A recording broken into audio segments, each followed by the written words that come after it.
Muy bien, hermano, pues vamos a ver, lección número 179, la Biblia y su unicidad. Dice la introducción, acompáñenme leyendo la introducción en su casa, o si no tiene la hoja, bueno, puede mirarla en pantalla. Dice la introducción, la Biblia es única en su género. No existe otro libro igual que la Biblia. A esto se le llama unicidad. Ya vamos comprendiendo un poquito más, ¿verdad? La unicidad no habla de la unión de temas, esa es continuidad. Unicidad de la palabra del Señor está hablando de que es un libro único, de que es un libro singular por lo que es, por lo que representa, por lo que enseña. Así que vamos a ver lo que continúa diciendo la introducción. La Biblia es única en su género. No existe otro libro igual que la Biblia. A esto se le conoce como unicidad. Es decir, que la Biblia, como palabra de Dios, obviamente, no tiene semejanza alguna a otra obra literaria. Es única, es único el libro. En todos los sentidos. No hay otro libro, ninguna obra literaria tal que le llegue a ser semejante a la Biblia como no un género literario, sino como una obra literaria en pleno sentido de la palabra. La Biblia es única por su continuidad, por su preservación, es única por su traducción, es única por su energía, por su eficacia. La palabra de Dios es única por su mensaje que contiene, por su formación, por sus enseñanzas. En fin, la Biblia es única por lo que es. Amén. La palabra preciosa de Dios. A esto se le conoce o se le llama en teología, en bibliología, se le conoce como la unicidad de la palabra de Dios. Veamos en esta lección alguna información de la Biblia que la hace ser única. Vamos a ver el punto número, bueno, hay varios puntos. El uno es, la Biblia es única en su continuidad. El punto número 2 es, la Biblia es única en su traducción. Y número 3, la Biblia es única en su supervivencia. Tenga su Biblia en la mano, que repito, no vamos a mirar muchos versículos, pero téngala en la mano y también su lección vaya siguiéndola en pantalla, si no tiene la hojita, o en su propia hojita, si usted vino en la mañana. Hoy debió haberse llevado una o tomado una antes de irse, que después ya. Bien, punto número 1, hermanos, la Biblia es única en su continuidad. ¿Qué significa esto? Este punto ya lo miramos en una de las lecciones anteriores, no sé si la del domingo anterior o anterior al pasado, donde hablamos de la continuidad. ¿Qué quiere decir esto? Bueno, uniendo todo, letra A. ¿Quién puede leerla? Fue escrita en un periodo de 1600 años. Exactamente, la Biblia fue escrita, hermanos, en un periodo de 1600 años. Ahora, usted dígame, ¿cuántas personas pudieron haberse conocido entre sí al escribir la palabra de Dios en 1600 años? Pues hay muchas generaciones. Hay demasiadas generaciones en siglo y medio, poco más de siglo y medio. Así que hubo algunos escritores, hermanos, que fueron coetáneos, es decir, que fueron contemporáneos cuando escribieron, vivieron en la misma época, en el mismo tiempo. Algunos otros no se conocieron, obviamente. Sin embargo, la continuidad, repito, el hecho de los temas que van relacionados y coinciden en el estricto correcto, en el estricto sentido y correcto sentido de la palabra, coincide tanto lo que escribió Moisés como lo que escribió Santiago, como lo que redactó David, como lo que redactó Judas en la epístola. Todos los temas tienen hilación, es decir, coinciden con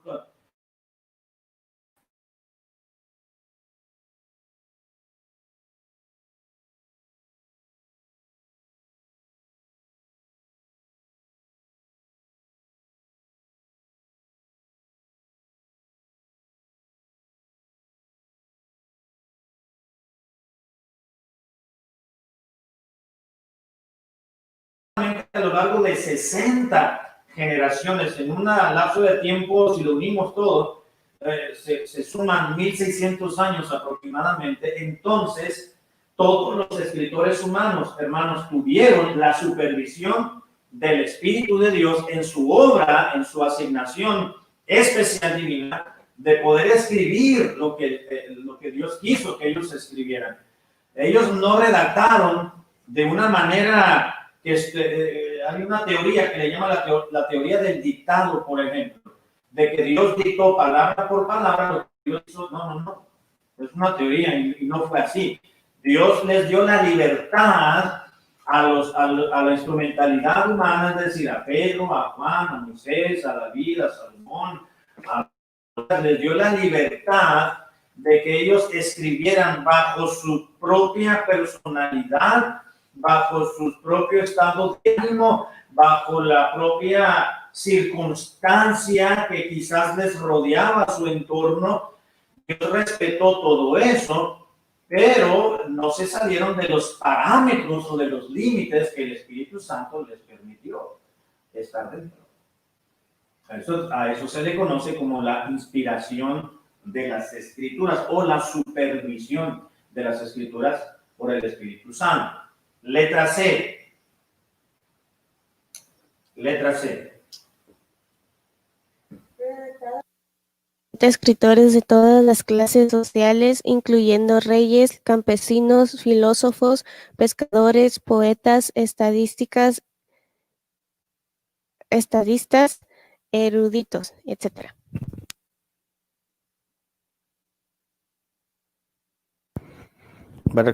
Ya. Es que se está escuchando con este micrófono. ¿Ya está? Ya, ok. Bien, gracias. Fue redactada, la palabra de Dios fue redactada. Se me hace que le bajó la batería, tráeme baterías para esto.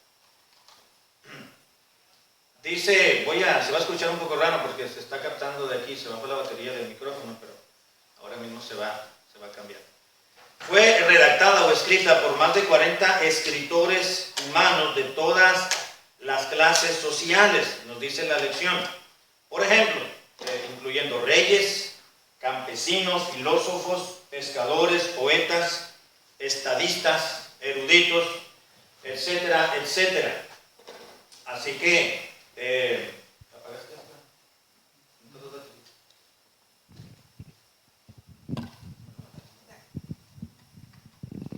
bien, dice que fue redactada por más de 40 escritores de todas las edades, de todas las clases sociales. Hubo reyes, hubo pescadores. Imagínense, hay un gran espacio abismal entre... Yo estoy moviendo el micrófono con las manos, perdón.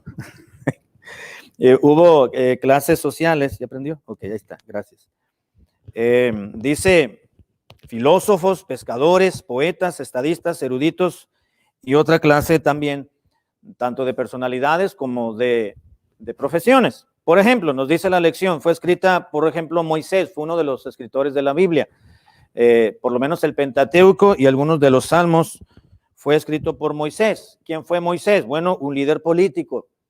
Fue adiestrado en las mejores universidades o las mejores instituciones educativas que existían en aquel entonces en Egipto. Claro, recuerda, primero fue instruido religiosamente, tuvo una educación religiosa, por no utilizar el término cristiano, porque todavía no se utilizaba en aquel entonces, una educación religiosa por su propio padre y por su propia madre, que por cierto, ¿cómo se llamaba el papá y la mamá de Moisés? La Biblia lo dice, y da el nombre personal preciso de ellos. Si usted lo recuerda, trate de, a ver si lo conoce o lo recuerda, trate de avisárnoslos ahí en algún mensaje o en algún chat, por favor. Así que iba a decirle el nombre, tanto el papá como la mamá de Moisés los instruyeron en los caminos de Dios y después se lo entregaron, aproximadamente 5 o 6 años después, se lo entregaron a la hija de Faraón, donde él creció como propiamente uno de la familia real. Así que tuvo los mejores estudios y finalmente fue un gran estadista, pero también fue un gran líder político. Él fue el mediador, el que estuvo dirigiendo, gobernando todo un pueblo, toda una nación, medió entre uno y el otro. Así que Moisés fue un líder político, adiestrado en las mejores universidades de Egipto. Fue también otro escritor de la Biblia. Vemos, por ejemplo, a Pedro. Pedro, pues, fue un pescador. Nota la diferencia del estrato social entre uno y el otro. Inciso 3, Amós fue un pastor. Creo que fue Amós el que le contestó a una persona que fue buscando. Dijo, no, yo no soy profeta, ni soy hijo de profeta, yo soy boyero. Dijo, y recojo higos silvestres. ¿Sabe lo que es boyero, verdad? Boyero es un pastor, no de ovejas, sino de bueyes, de animales de carga. Para eso se les conoce como boyeros. No hacía bollos, ¿verdad? Es cuidador de los animales de carga. Amós era un pastor. Josué fue un gran líder militar y Josué también escribió, pues obviamente, el último capítulo, los últimos versículos de Deuteronomio y también el libro que lleva su nombre. Nehemías, hermanos, pues fue un copero del rey, fue un oficial del rey y fue el gobernador también de la provincia de Babilonia, es decir, de la provincia de Babilonia lo tomó como una provincia, un territorio del imperio y autorizaron a Nehemías para que fuese a Jerusalén y gobernase como si fuese empleado del imperio babilónico. Así que Nehemías fue un copero del rey también, fue un oficial del palacio real, y también encontramos a un primer ministro como Daniel, por ejemplo. Lucas fue un médico, pero también Lucas tuvo otra profesión, ya lo hemos visto, ¿se acuerda? Recuerda, Lucas, además de ser médico, fue historiador. Fue un hombre que nada tuvo que ver la medicina con la historia, sin embargo, tuvo el cuidado de ir registrando en los viajes de Pablo, por ejemplo. Bueno, fue un historiador en el sentido de que escribió parte de la biografía del Señor Jesucristo, escribió el evangelio que lleva su nombre, Lucas, pero también escribió el libro de los Hechos. El libro de los Hechos fue escrito por este médico amado, como lo describe y alude el apóstol Pablo para con él. En un momento dado, en sus viajes misioneros, Lucas era el que estaba con Pablo, cuidándolo, ayudándole. Pablo pues iba creciendo su fe, pero iba creciendo también en edad, se iba agotando, iba declinando su vigor. Así que necesitaba de un médico de cabecera y Lucas estaba ahí como el gran médico, pero también el gran historiador. Inciso 8 nos dice que también hubo otro rey que fue Salomón, por ejemplo. Encontramos a David, que escribió parte de los Salmos, encontramos a Salomón, que escribió Proverbios, Eclesiastés, Cantar de los Cantares. Bueno, número 9, miren. Mateo, un cobrador de impuestos. Tenemos a otro profesional o profesionista, por decirlo de alguna manera, tenía un gran oficio, una profesión, a Mateo, que también era ya conocido como Leví, y fue un cobrador de impuestos. Este hombre era un burócrata, trabajaba para el Imperio Romano. Sabe que el cobrador de impuestos era conocido en la Biblia, hermanos, a manera de referencia, era conocido el cobrador de impuestos como publicanos. El publicano o el cobrador de impuestos era la misma persona. Era cuando cuando Jesucristo dijo en Mateo 16 o 18, dice, si no oye a la iglesia, tenle por gentil y publicano. Decir cobrador de impuestos o decir publicano para los judíos en aquel entonces era un sinónimo de pecador. ¿Por qué? Porque eran renegados. Los cobradores de impuestos, hermanos, se habían vendido al imperio romano, que eran personas hebreas, eran judíos que se habían vendido, obviamente por un salario, al imperio romano, que fue el imperio pésimo y más hostil y más vil y despiadado que pudo haber existido en la historia de los imperios. Y estos cobradores de impuestos que tenían este oficio se vendían, se prestaban sus servicios al imperio y eran los que cobraban, y yo creo que se lo cobraban también a los chinos cuando no tenían la gente para pagar los impuestos al imperio. Estaban los impuestos del imperio, estaban los impuestos al templo. No eran cobradores de impuestos del templo, eran los impuestos los que cobraban los impuestos, y por eso son impuestos, porque es una imposición del gobierno para pagarle, para gastar en los lujos de los emperadores, sobre todo y para mantener el imperio.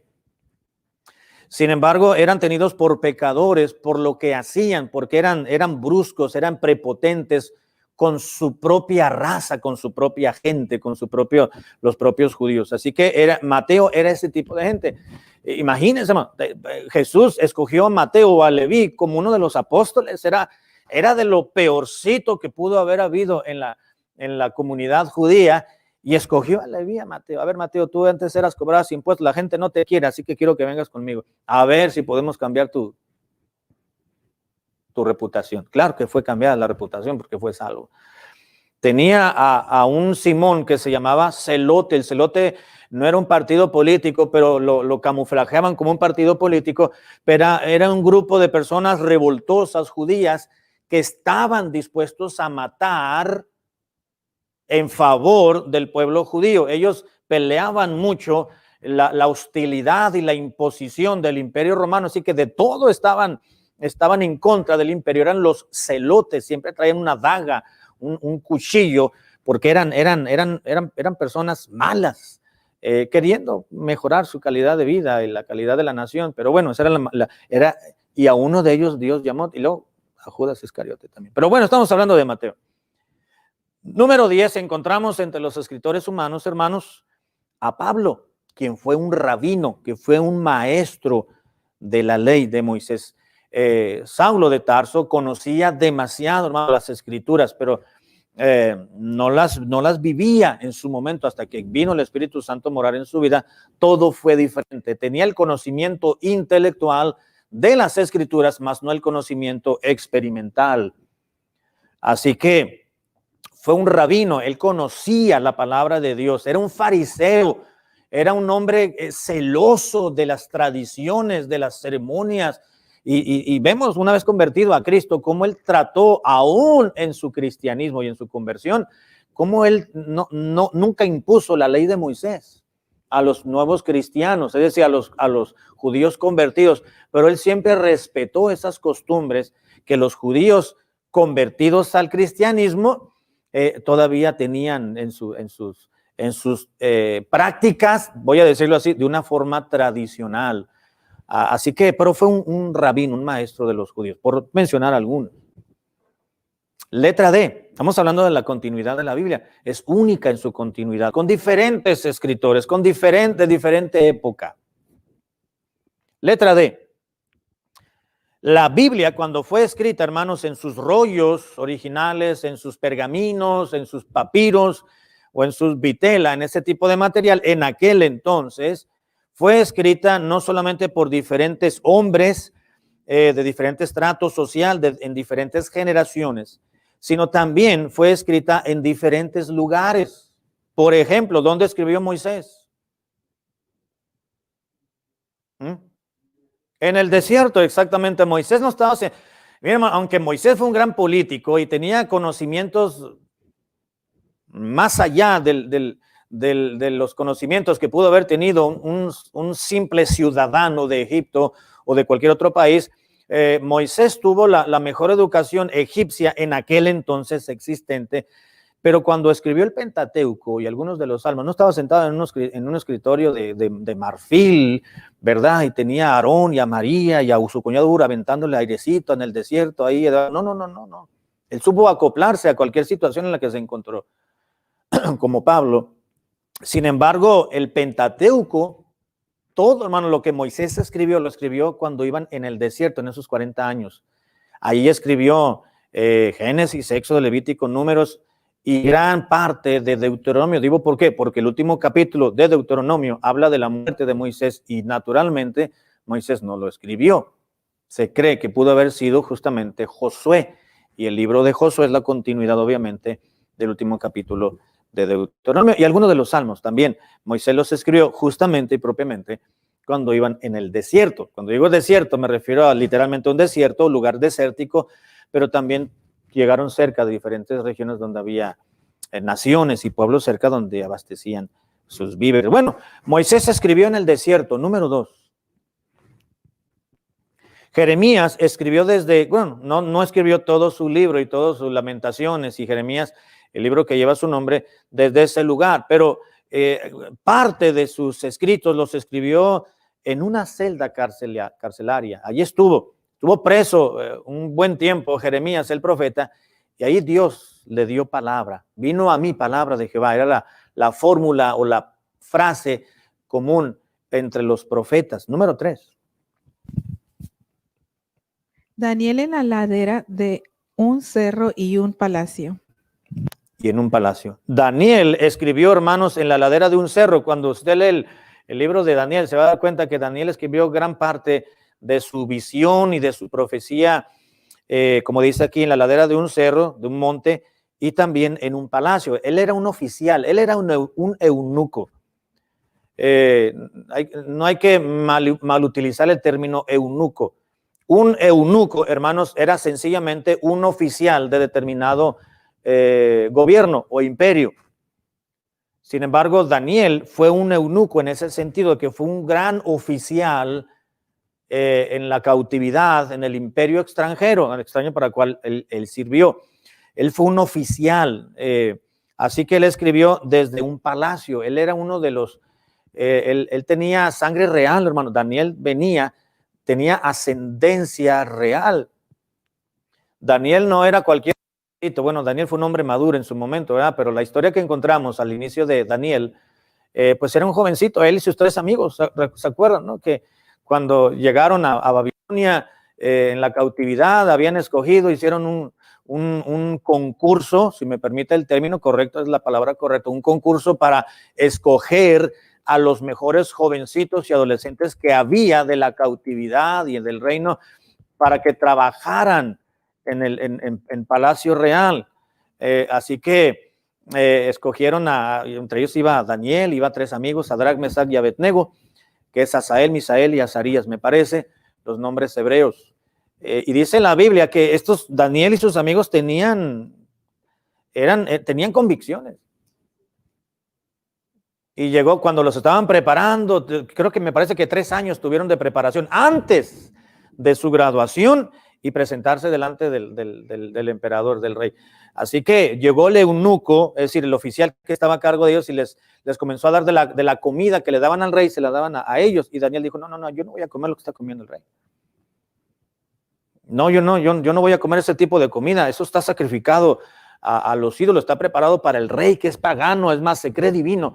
Yo no voy a comer lo que ese rey pagano está comiendo. Voy a comer, a mí nada más me dan agüita y me dan pan. Y el otro, el eunuco, se espantó. Bueno, conocemos la historia, ¿verdad? Y no, yo no voy a comer, yo voy a comer pan y agua. Y vas a ver que no va a menguar nuestras capacidades.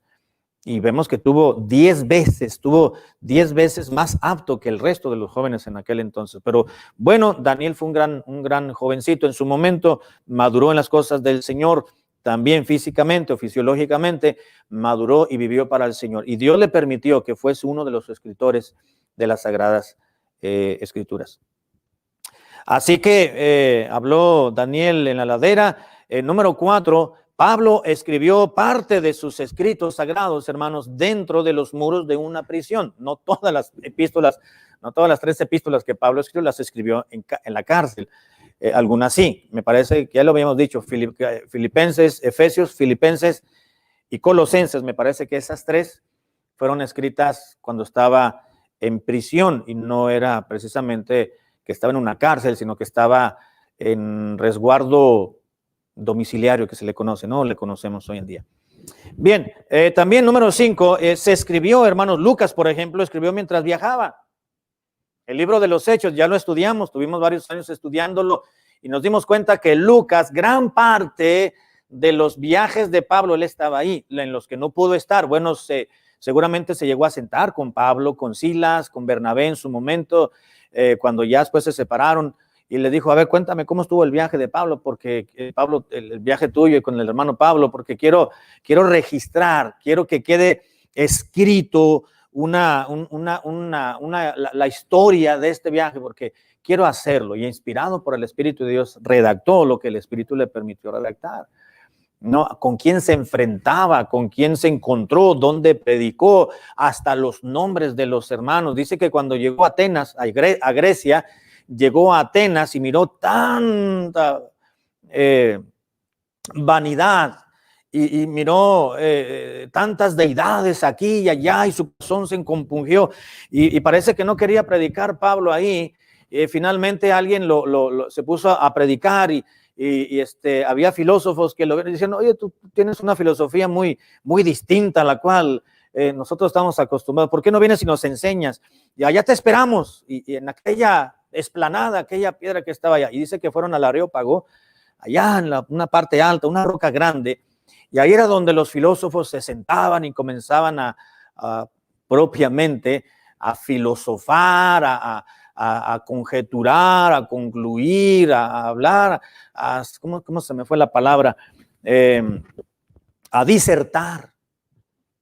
Dijo Pablo, ahí nos vemos a tal hora. Y subió Pablo en la tarde, llegó allá y comenzó a predicarles. Por lo visto veo que son personas muy religiosas porque he pasado por esta calzada y he mirado que tienen un templo para esta deidad, un templo para otro, y ahí me encontré a uno que dice al Dios no conocido. Pues a ese Dios que ustedes no conocen es el que yo les vengo a predicar. Y nadie se convirtió. Ya te oiremos cuando comenzó a hablar de la resurrección, me parece, de entre los muertos y la diligencia, no me acuerdo. Ya te oiremos hablar en otra cosa. Y lo dejaron hablando solo.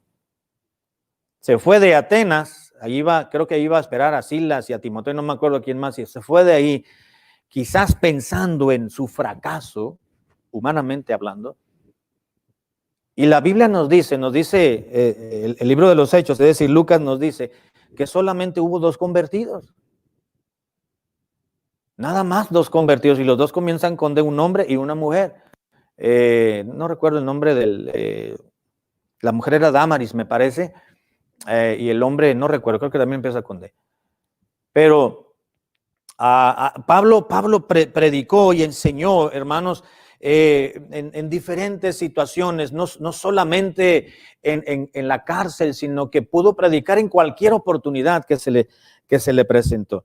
Así que fue escrita, hermanos, en diferentes lugares. Pablo dentro de los muros de una prisión. Número 5, también no sé la Biblia que Lucas mientras viajaba y Juan escribió Apocalipsis, por ejemplo, mientras estaba desterrado en una isla. Ahí en la lección dice Juan desde una isla, pero no eran las Islas Canarias, ni nada de eso, era una isla porque lo habían desterrado. Juan, ya en su mayor edad, estuvo pastoreando la iglesia de Éfeso y después de allí lo enviaron a la isla de Patmos, donde ahí vivió. Te vamos a llevar allá y ahí vas a vivir, le dijeron, y ahí lo enviaron. Y ahí estaba Juan, en la isla de Patmos. Yo no sé si él predicaba públicamente o él vivía como en una película que hicieron de la vida de Juan, que él estaba escondido en unas cuevas y ahí murió. Y en esas cuevas no hay la historia, no hay ninguna referencia que nos haga de eso, pero Juan murió de muerte natural, se cree. Fue el único de los apóstoles que no murió de una manera martirizada. El resto sí. Juan no, murió de viejo, murió ya en una edad muy avanzada. Y él estuvo allí en esa isla. Y en esa isla Dios le reveló, o allí escribió más bien Apocalipsis, ya de una edad muy, muy, muy avanzada. Así que por eso Juan escribió desde una isla. Bien, letra E, hermanos, letra E. Estamos hablando de la continuidad de la Biblia. Fue escrita en diferentes lugares, fue escrita por diferentes personalidades, pero también la Biblia fue escrita, hermanos, en diferentes épocas. Número 1, David escribió en tiempos de guerra, por ejemplo. Usted y yo conocemos que David fue un hombre guerrero, fue un hombre de lucha, de pleito, sanguinario en el correcto y estricto estilo de la palabra. Fue un hombre que peleó, fue un hombre que luchó, y él escribió parte de sus salmos cuando había guerra. Su reino fue un reino de guerra. Pero cuando vino Salomón, su hijo, Salomón, hubo paz por todas partes. Salomón pudo cosechar el fruto del trabajo o de las batallas y del esfuerzo de David. David peleó, luchó, cobró, fue y vino, hizo conocidos, hizo contactos, huyó para establecer un reino de paz y de tranquilidad cuando él ya no estuviera aquí. Claro que él quizás él no lo supo, obviamente, ¿verdad? Pero cuando vino Salomón ya no peleaba con las naciones, iba y le decía, ok, ¿quieres? Yo no quiero pelear, iba Salomón, yo no quiero pelear contigo, así que no voy a pelear, nada más quiero que me pagues una renta. No, págame una renta y no vamos a pelear, no te vamos a conquistar, tú sigue en tu terreno, sigue en tu territorio, ¿verdad? Pero yo voy a dar las leyes, vas a vivir bajo estas normas, me pagas una renta, yo te dejo vivir como quieras, tranquilo. Así que vivía en paz, fue parte también de la riqueza que tuvo Salomón, de la estrategia que tuvo para poder tratar con otras naciones. Así que David escribió en tiempos de guerra y Salomón escribió en tiempos de paz. Salomón escribió Proverbios, Eclesiastés y Cantar de los Cantares. Letra F. Escrita bajo diferentes estados de ánimo. Exactamente, la Biblia, hermano, la palabra de Dios fue escrita en diferentes estados de ánimo de los escritores y nos dice la lección que algunos escribieron desde las cumbres del gozo. Usted lea, por ejemplo, los salmos que estamos meditando 4 días a la semana, los salmos, y usted se va a dar cuenta, el escritor sagrado que hayan sido los hijos de Coré, o haya sido Asaf, o haya sido Moisés, o haya sido David, o cualquier otro escritor, Etán fue otro escritor de los salmos, y va a darse cuenta cómo emana de esos escritos diferentes estados de ánimo. Unos estaban contentos, otros estaban molestos, otros estaban queriendo que Dios interviniera justicia, otros que Dios tomara venganza de su pueblo, otros estaban contentos porque iban a llegar a la tierra de Jerusalén, otros estaban tristes porque habían ido a la cautividad, otros estaban deprimidos, diferentes estados de ánimo. Algunos escribieron desde las cumbres del gozo. Cuando Pablo le escribió preso a la iglesia de Filipos, le escribió la carta a los filipenses, Pablo, aún estando preso y aún estando ya habiéndole dado azotes en alguna otra ocasión, él había experimentado todo eso. Él les pudo escribir a los hermanos de Filipos, hermanos, estén contentos, estad siempre gozosos, regocijaos, dice Filipenses 4, regocijaos en el Señor, otra vez os regocijaos en el Señor siempre, otra vez os digo, regocijaos en el Señor. Dice yo, la vida va, la vida viene, dice Pablo, y yo he aprendido a adaptarme a cualquier situación que Dios me da. Pablo era un hombre, hermanos, que de no haber creído en el Señor Jesucristo, pues él hubiera tenido quizás un gran puesto en la sociedad, en el imperio, un renombre con un sueldazo y una buena posición económica o sociocultural en el pueblo, hubiera sido una grande persona, era un rabino, era hebreo de hebreos, fariseo de hueso colorado, hubiera sido uno de esos judíos de hueso colorado, era. Pero convertido a Cristo, hermano, pues ya no ejerció su profesión. Tenía que hacer tiendas de campaña, se dedicó a la industria textil, tenía que conseguir telas, pieles, tenía que curtirlas, que laminarlas, que pulirlas, luego trabajarlas, secarlas, coserlas, quizás ir de casa en casa ofreciendo a las gentes toldos o casitas de campaña, o ir al desierto con los beduinos para ofrecerles sus servicios.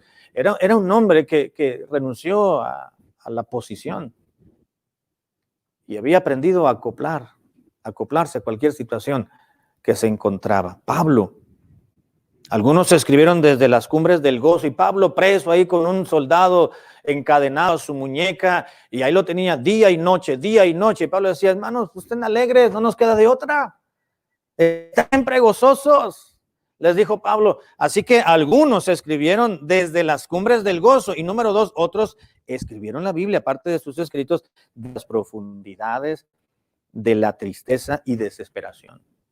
Obviamente Jonás no escribió dentro del pez, pero Jonás escribió su oración y estos 4 capítulos del libro que lleva su nombre, pues obviamente ya después de que salió y tuvo una oportunidad, pero cuando se encontró dentro del vientre del pez, imagínense los pensamientos que tuvo.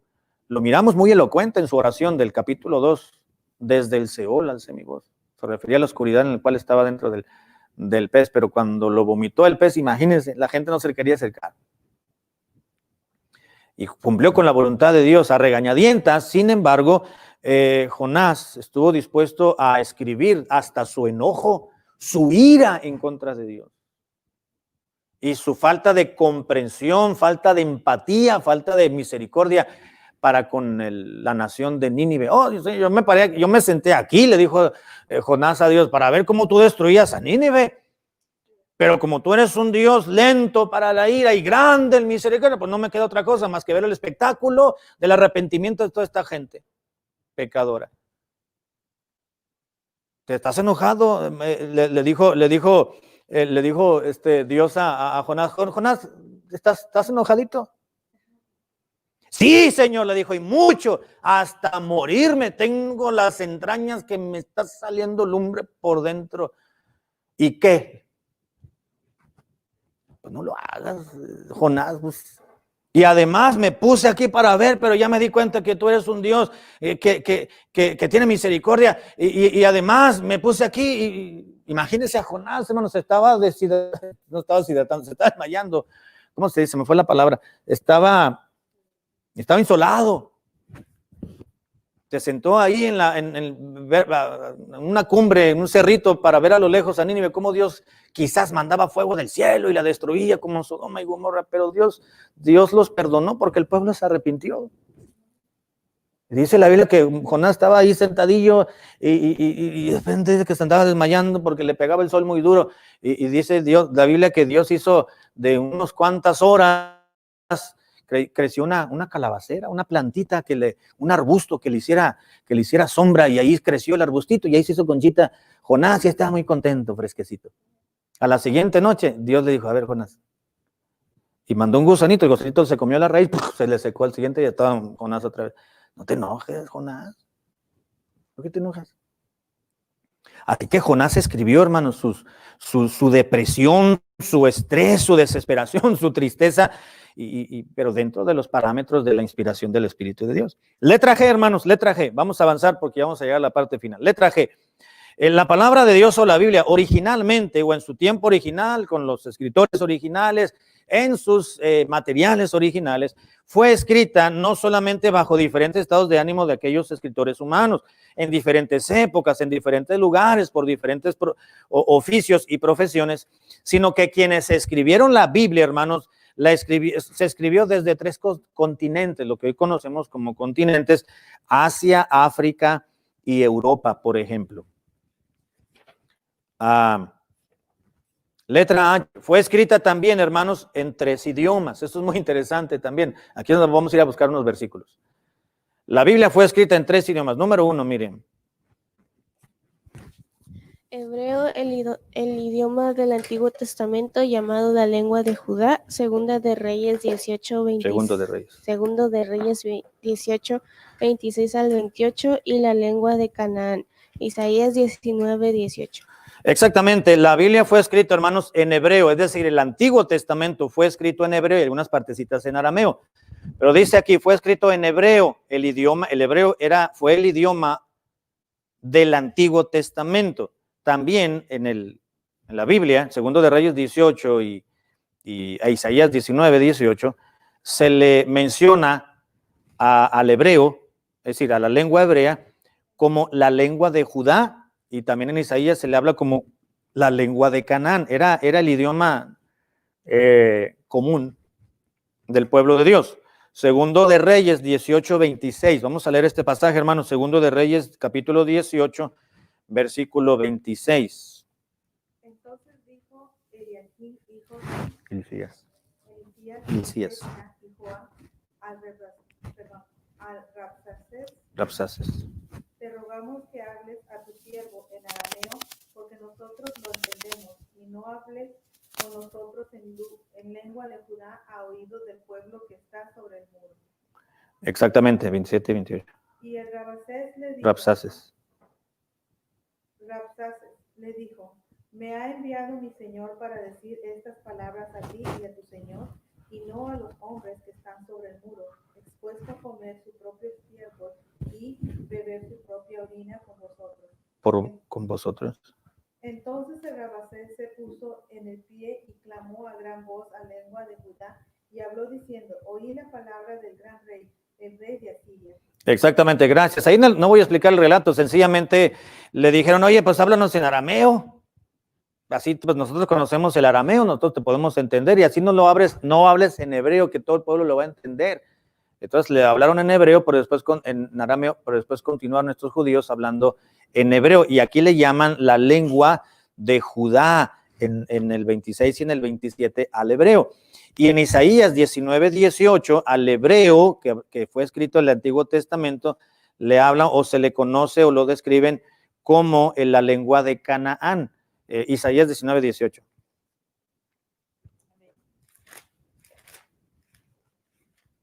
En aquel tiempo habrá 5 ciudades en la tierra de Egipto que hablen la lengua de Canaán y que juren por Jehová de los ejércitos una serie llamada la ciudad Eres.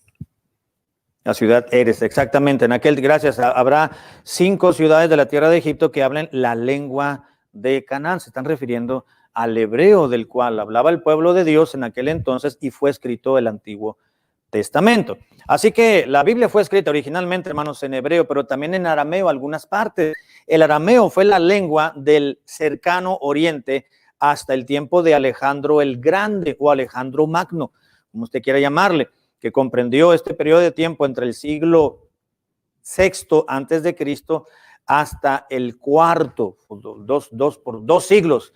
Acuérdense que Alejandro Magno quiso abarcar y helenizar el más territorio posible, y entonces se propagó mucho la cultura helénica, es decir, la cultura griega, sobre todo el lenguaje. Así que cuando el Señor Jesucristo, ya vemos que aparece en el Nuevo Testamento, en los relatos de los evangelios, pues ya vemos que hablaban, además del hebreo, hablaban usualmente el griego, aunque ya el imperio griego ya había sido derrotado y estaba imponiéndose, o ya se había impuesto y estaba rigiendo el imperio romano.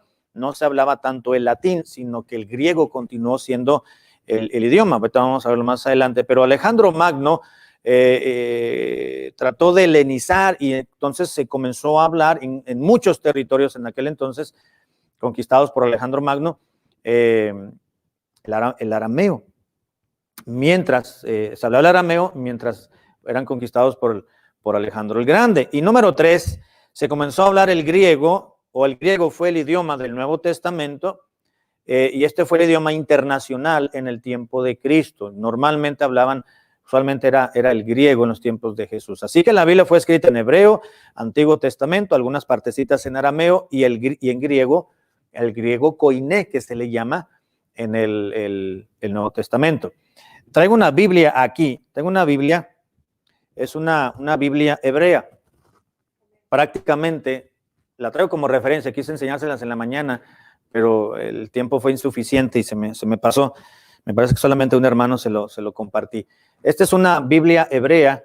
Aquí viene el Antiguo Testamento y el Nuevo Testamento. La Biblia hebrea básicamente tiene las mismas divisiones que tiene, voy a decirlo así, la Biblia cristiana que utiliza el cristianismo hoy en día. Lo curioso, hermanos, de esta Biblia hebrea es que, pues obviamente la mitad está en griego y la mitad en hebreo. Pero usted abre la Biblia y empieza con el Nuevo Testamento, Mateo, Marcos, Lucas y Juan en griego, y no empieza con el Antiguo. El Antiguo está al final y está, en vez de Apocalipsis, pues está Génesis, y va Génesis y va hacia atrás. ¿Por qué? Porque el hebreo se escribe y se lee, el griego antiguo, de derecha a izquierda. Entonces está escrita al revés. Aquí está la página, ¿dónde está? Bueno, aquí no aparece todavía la página. Aquí está 2, 3, 4, 5, 6, 7. Y para nosotros, pues es acá 2, 3, 4 y 5. Por eso está desde Génesis hasta gran parte del libro, los libros proféticos, y después hay que entrar acá y empezamos con el griego. No lo vamos a entender, todo está en el idioma griego y en hebreo, pero es curioso. Lo voy a tener aquí como referencia el próximo domingo para que la tenga, que la pueda mirar solamente como referencia. Bueno, vamos a detenernos aquí porque el tiempo se nos vino encima. Vamos a dejar pendiente para la siguiente semana el punto 2 y el punto 3. Estamos hablando, hermanos, de la Biblia y su unicidad. La Biblia es un libro único. tanto en su escritura, su redacción, por quienes lo escribieron, dónde lo escribieron, cómo lo escribieron, bajo qué condiciones. Es increíble, hermanos, lo que hemos visto. Dios permitió que lo escribieran. Obviamente, seres humanos, no vino nadie de otro planeta a escribir la Biblia, no. Fueron personas iguales, de carne y hueso, como usted y como yo, tuvieron las mismas situaciones en las cuales usted y yo nos encontramos, nos hemos encontrado, pero el asunto es que fueron escogidos por Dios. No eran personas extraordinarias. Para usted y para mí fueron extraordinarias en el sentido de que fue un instrumento que Dios escogió para que escribieran o redactaran la voluntad de Dios. Y a través de los siglos, hermanos, se ha preservado la palabra de Dios como Dios ha querido que se preserve. En ese sentido uno dice, qué privilegiado, David, Jonás, Amós, Miqueas, Nehemías, que escribieron parte de la palabra de Dios, Salomón, Pablo, Lucas, Juan, Judas, no el Iscariote. Pero fueron hombres, hermanos, sujetos a las pasiones, tentaciones y pecados que usted y yo tenemos, aunque Dios les perdonó, Dios los usó grandemente y no escribieron más de lo que Dios no les permitió y no escribieron menos de lo que Dios no quiso que escribieran. Fue justo lo que el Señor les reveló y les permitió. Las cosas reveladas pertenecen a nosotros, dice la palabra de Dios. Vamos a continuar viendo la Biblia y su unicidad la siguiente semana, Dios mediante.